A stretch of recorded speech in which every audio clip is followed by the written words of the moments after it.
Do you guys think you surprised people this season so far? Yeah, I like to think so. But I do have so much confidence in our group. And I think we've spoken a lot this year just about how we want to impose our input on the game. And I think we've really seen that in all the games to this point in terms of the grit, the resiliency. And the group just continues to surprise us in terms of every day. I feel like we're getting better. We've had such an amazing attitude to learning. And I think it's that last game in particular, that second half was so satisfying just to see all the concepts we've emphasized since day one really click in terms of the offense, like the reads we were making, the spacing, and then defensively I felt we really stepped up. So I just feel I'm very grateful to coach this group of players. Really a very special group, and it just keeps making every day so enjoyable.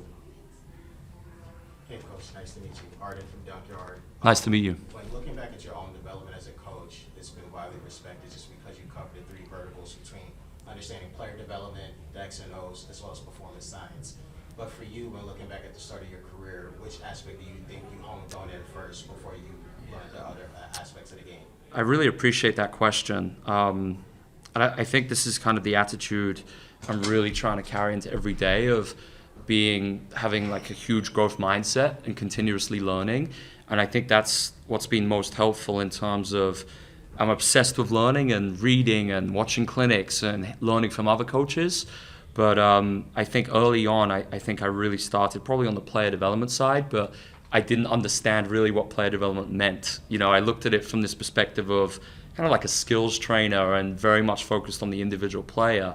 And then I think the more my horizons were broadened, the more I was able to travel, meet other coaches. I really realized I was wrong, and I think I've had several points like this throughout my career where I realized that how I was doing things maybe wasn't supported by research or evidence, and then I'd find something else. So it kind of started there, and then I came across kind of the skill acquisition space and the fact that there was research behind how athletes learned, and that really blew me away because everything I had done to that point was not based on what the research showed us. So that really forced me to sit down, and I remember it was about 7 years ago I discovered this stuff, and I was just like, wow, everything I've seen in the basketball, everything I've done is not supported by this. And that led to me actually changing the lens through which I viewed X's and O's. I think it gave me a different perspective because instead of just trying to collect plays and kind of put some random playbooks in, really makes you think about what fits the group and how can we use particular concepts very intentionally. So I appreciate that question.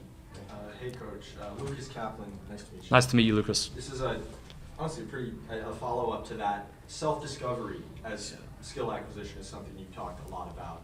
How do you implement the act of self-discovery when you're taking over a team and you are maybe teaching them this is how we want to play, principles of play? So how does that concept apply to what you've done with this group so far? Yeah, another really interesting question. So I think to me, the way I look at self-discovery is I think when it comes to how we want to play on offense and defense, I'm a lot more direct in terms of this is what we're trying to achieve. Because what I'm actually trying to avoid is randomness. And I think, we see with a lot of the CLA stuff, I think maybe there's a perspective that it's about just letting the players kind of do whatever and make their own decisions. And I kind of think it's the complete opposite. It's actually playing with a lot more structure, but it's the structure which leads to moments of unstructured creativity. And the way I view that is the structure is how we create the advantage. So that's on offense, the spacing we're in, the cover solution based on the type of defense we're going to see. But then once we're in advantage, we call that dominoes, and that's when it looks more spontaneous. But I think the pace at which I hope we're flying into these reads, maybe it looks like randomness, but I like to think there's an intent in everything we do. And then how I view the self-discovery is that's more related to the individual player in the context of things like finishing, passing, shooting. So something we're never gonna do kind of in a fire practice would be teach a move 1-on-0, right? So we don't believe in teaching techniques. It's more we create a situation like, okay, here's a 1-on-1, here's a 1-on-2. You've got a 3-second shot clock and you must find a finish with your left hand. And, we got tons of different constraints. And the idea is that every player has a unique constraint based on what they need on their development plan. So, a great question. Thank you. How do you build up from that 1-on-1, that 1-on-2, up to fives, depending on the skill? Yeah, really interesting. So these are I think some of the best questions I've had at a press conference. So I love it. It's also, I love it. So I like this idea of practice being non-linear. So what we mean by that is, it's a complex word, but it just means we might start sometimes 5-on-5 and throw them straight in the deep end with a very specific intention.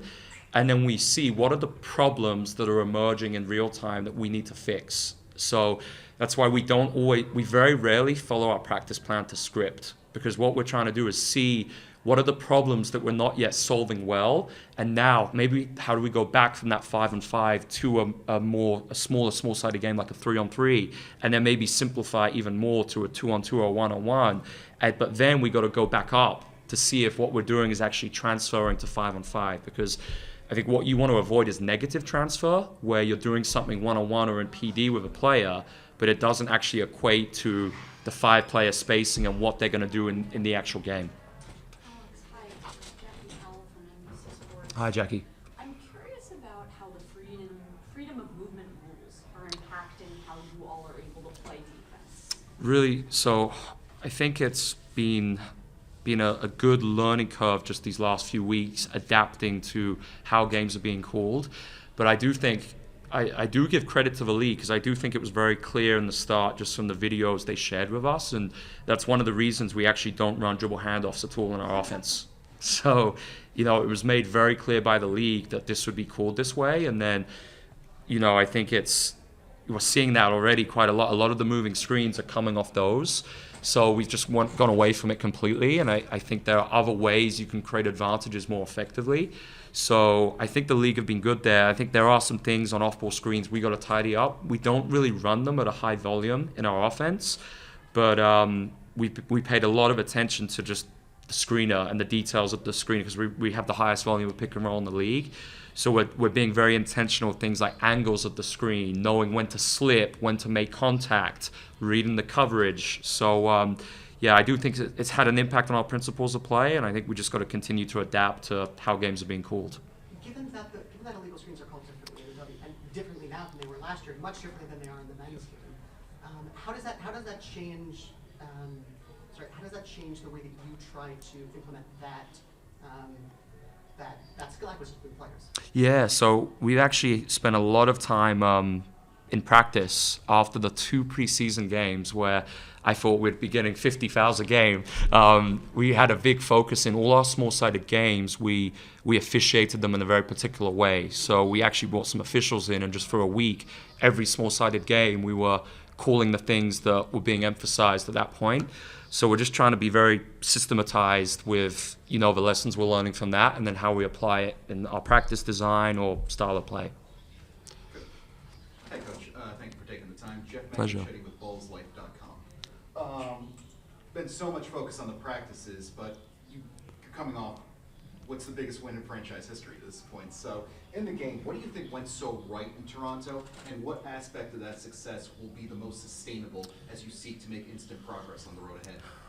Yeah, really good question. So for me, I think the ability of our group to make adjustments in real time, that was what really stood out from that game. In the first half, we gave up 14 points in transition, and a lot of those were leak outs. And I felt like we were in a really good place with our half-court defense and how we were executing the game plan, but we needed to tidy that up. So that was really, at halftime we came in, and it's trying to be disciplined to say less, because I think a lot of the time as coaches, we want to go in and we want to fix everything, and we want to talk about all the things we're seeing and give them maybe 8 different clips with 8 different intentions. And we tried to just be very specific, zoning on the 2 things we felt would win that game and help us for the rest of the season. So, we watched like 3 clips of the leak outs and the transition, of them getting out, and we felt like if we would clean that up, we'd be in a really good place. And credit to the group, they were able to go out, and we gave up 2 points in the second half in transition, and then I think the offense really started clicking, and the spacing, I think, really stood out to me. If I could follow up real quick. How beneficial is it as an expansion team to see a team like New York 3 times within your first 7 games? Oh, it's the best test for us, and that's what this is all about in terms of we are really excited about the process and the long-term play here and what this vision is.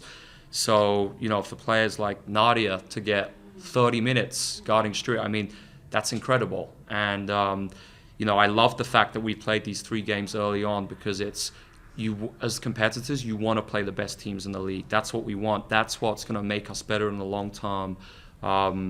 And that's really the whole philosophy here. It's one of continuous improvement, player development, getting better every day. Appreciate your time, Nets. I have fun out there tonight. Thank you. Another one, Alex.